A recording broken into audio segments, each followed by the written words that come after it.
No matter rain or shine, every day is a good day to plant a tree. Hi, my name is Julien Lévy, and thanks to 4-H, I've grown up with the opportunity to engage in community service. 4-H has been a part of my life since I was 5, and my record book proves that the first thing I did in 4-H was that I planted a tree. It was a fantastic experience and I was hooked. So I started coming to 4-H planting events, on the coast or in my hometown, and by the time I was 11, I was co-leading my town's Arbor Day event and teaching others about the importance of trees. When I was 12, I took on my biggest project ever, which I called Reforesting San Bruno. In the fall of 2010, a gas line exploded in a neighboring town, causing a huge fire. The blast and fire destroyed 38 homes, killed 8 people, and injured another 66. I asked to take on the job of replanting the backyard trees that had been lost to the fire. My steps were writing grants, learning about which trees would do well in the neighborhood, and then negotiating donations from suppliers. This project was all about persistence, patience, and communication. For example, I was not allowed to communicate directly with the residents. To get the word out about the offer, I created a website, wrote articles for the local online newspaper, and when the city felt residents were ready, I created a flyer which the city distributed on my behalf. During the months of preparation, I wrote 8 grant proposals, 6 of which were denied, but 2 got funded in the end for a $4,000 total, along with negotiating another $2,000 in donated supplies from both local and national suppliers. Throughout all this, I worked through the local 4-H club, the elementary schools, and other groups to recruit a huge volunteer team.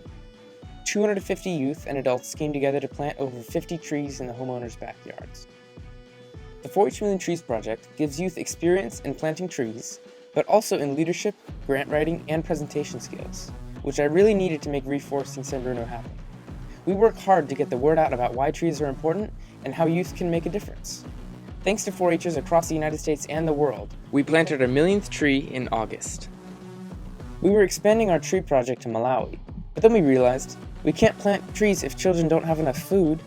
In East Africa, Malawi is where another chapter in my 4-H story really starts. Malawi is currently the world's poorest country with more kids than adults.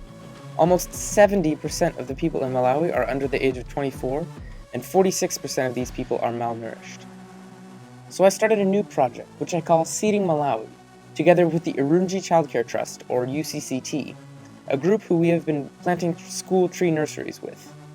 I got a $1,000 award and added $300 from my own pocket to create soccer field-sized gardens at Chilembwe and Patsakondo schools in Malawi. The harvest from soccer field-sized gardens can feed up to 3,000 students, 1 meal per day for an entire year. We partnered with the Lilongwe University of Agriculture and Natural Resources, or LUNAR for short, and they taught more than 2,500 students key modern agricultural concepts. Everything was going great until January floods made over half of the country a disaster area.